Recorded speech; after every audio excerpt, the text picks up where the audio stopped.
আমি নিজে paper cutting এ পড়েছি বন্যার পানিতে, পানি খেতে খেতে মা শেষ। দুধের বাচ্চাটা মেয়েটারে বালতির মধ্যে ধরে মা মাথার উপরে তুলে ধরেছে।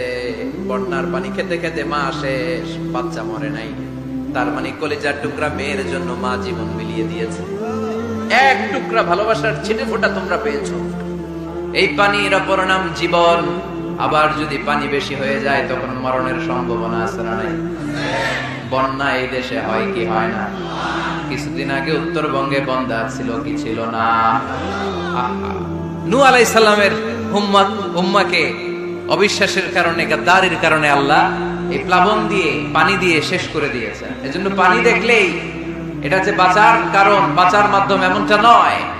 এই পানি দিয়ে আল্লাহ আমাদেরকে শায়েস্তাও করতে পারেন, পানিশমেন্টও করতে পারেন, শাস্তিও দিতে পারেন, আযাব আর গজব দিয়ে তলিয়েও দিতে পারেন। ঠিক কি না?